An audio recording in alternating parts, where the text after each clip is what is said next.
La vraie sagesse et la vraie bénédiction, mon frère, ma sœur, écoutez bien. Si nous avons beaucoup d'argent, de belles maisons, et même des choses que les hommes admirent, mais que nous péchons volontairement et consciemment, sachez que nous ne sommes ni bénis, ni sages, ni intelligents devant Dieu. Car Dieu ne pense pas comme l'homme. L'homme regarde l'apparence. Mais Dieu regarde le cœur. 1 Samuel 16:7. Un homme peut paraître béni aux yeux du monde, mais s'il choisit d'obéir au péché, Dieu le voit comme insensé. Qui est vraiment béni et sage? Celui qui ne pêche pas volontairement, même s'il souffre, est béni et sage devant Dieu. Car Jésus dit, « Heureux ceux qui ont le cœur pur, car ils verront Dieu. » Matthieu 5:8. Souffrir en restant fidèle à Dieu est plus grand que de jouir des richesses en désobéissant. Regardez Job, il a tout perdu, il a souffert plus que beaucoup d'hommes.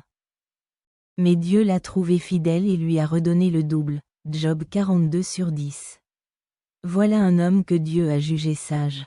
Quand prière et travail ne suffisent pas même si nous travaillons beaucoup. Même si nous prions beaucoup, si nous continuons à pécher volontairement et consciemment, nous restons stupides devant Dieu. Hébreux 10h26 dit. Si nous péchons volontairement après avoir connu la vérité, il ne reste plus de sacrifice pour les péchés. De même, si nous prions beaucoup mais que nous restons paresseux, nous sommes encore insensés. La Bible dit, celui qui ne veut pas travailler ne doit pas manger non plus. 2 Thessaloniciens 3h10. La prière sans obéissance est vide. Et le travail sans pureté est vain. La vraie idiotie devant Dieu pour Dieu, la véritable idiotie ce n'est pas de se tromper en mathématiques, ou de rater une réponse en classe. La vraie idiotie, c'est de savoir que quelque chose est mal, et de le faire quand même, volontairement et consciemment. Car Dieu ne juge pas comme l'homme, il voit les secrets du cœur. Proverbe 21/2.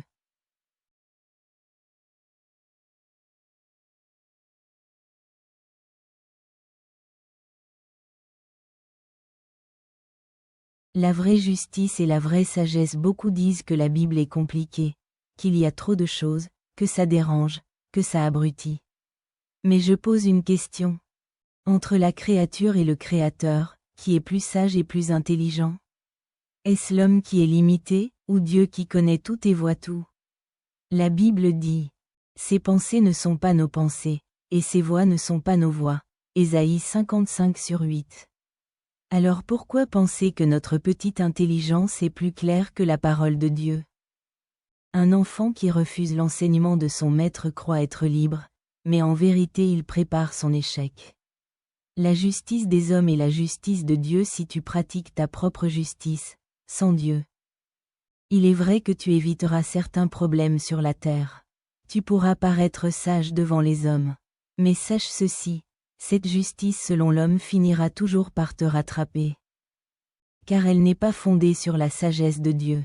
La Bible dit, « Il y a une voie qui paraît droite à un homme, mais son issue, c'est la voie de la mort. » Proverbe 14h12. Ainsi, tu peux marcher sur ton propre chemin, mais si Dieu n'y est pas, ce chemin te détruira. Exemple simple, regarde deux enfants. Le premier décide de faire les choses à sa manière à l'école. Il ne suit pas les règles, mais il croit que ça marche, car personne ne le punit pour l'instant. Le deuxième écoute son maître et suit l'ordre donné.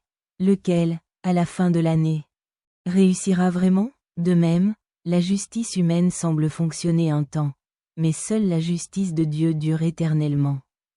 Conclusion, mon frère, ma sœur. Ne méprise pas la parole de Dieu en disant qu'elle est compliquée. Car Dieu est infiniment plus sage que nous.